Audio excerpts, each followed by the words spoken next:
When you wake up in the morning, what do you think about? What does Vice President Harris have on her mind when she wakes up? I know how all Americans, based on where they are, have got a variety of things. But share with me, what is it that you have on your mind when you wake up every morning? Our democracy. And to the republic for which it stands. Rev, I think everything is at stake right now. When I think about democracy, I think of it as its nature is there's a duality, there are two pieces to it. There's one aspect of a democracy that is about strength.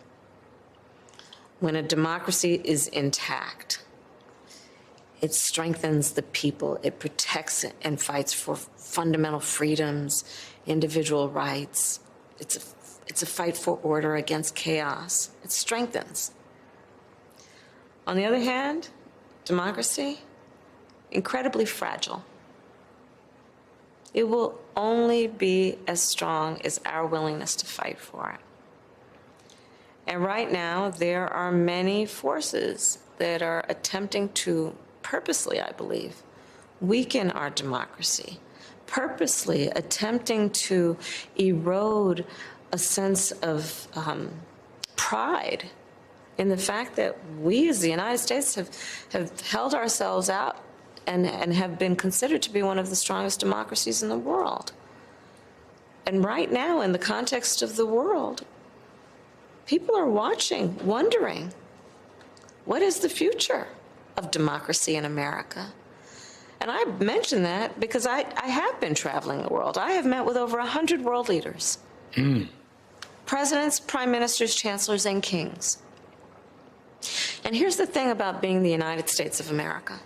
When we walk in those rooms, chin up, shoulders back, with the self-appointed and earned authority to talk about the importance of rule of law, human rights, democracy.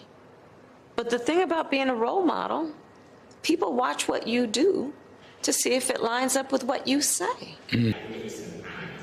This conference is one of the most important meetings in history. You have the chance to make decisions and reach agreements which will affect lives for generations to come. You are in a position of extraordinary power. You can change forever the trajectory we are on. You can make a world that is once again full of hope, not fear. This is my message from Earth to come. On behalf of We the 15, I ask you, please help us to guarantee a safer future for every life, regardless of their ability.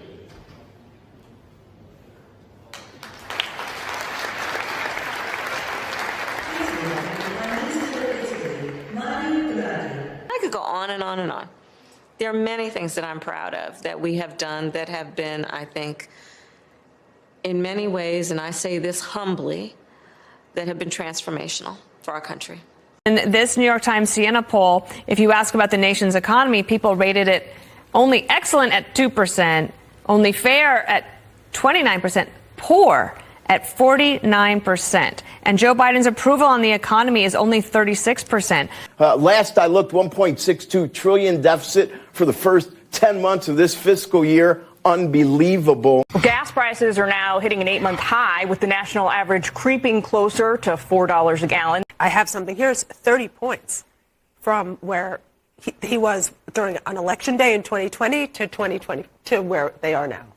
The economic perceptions in the country right now are also really bad.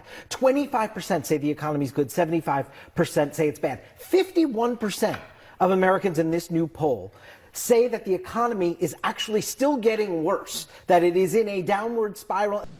And for the president and me, one of our highest priorities then has been to lower energy costs.